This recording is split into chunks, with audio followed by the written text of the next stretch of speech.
Et tout ce que vous avez toujours voulu savoir sans jamais oser le demander, la sexualité des Français dévoilée dans une grande enquête nationale menée par l'INSERM.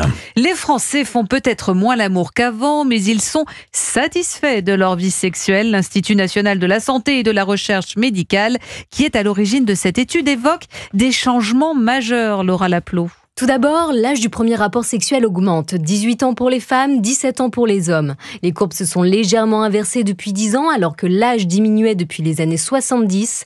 Une tendance que l'on peut expliquer. Nathalie Bajot, est sociologue, directrice de recherche à l'INSERM. Dans un contexte social où la question du consentement et de l'envie d'avoir des rapports s'est profondément modifiée, on peut penser que les jeunes, du coup, cèdent un peu moins à une forme de pression sociale d'avoir un premier rapport sexuel à un certain âge et décalent un petit peu le calendrier d'entrée dans la sexualité. Par ailleurs, cette étude montre que les Français ont une sexualité moins régulière qu'il y a 30 ans, avec une moyenne de 6 rapports par mois.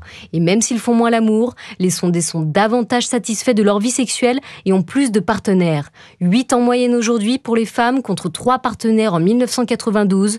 Les hommes, eux, avaient en moyenne 11 relations au cours de leur vie. Aujourd'hui, ce chiffre monte à 16 partenaires.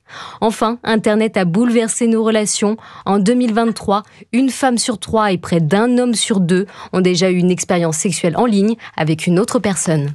Laura Laplot pour Europe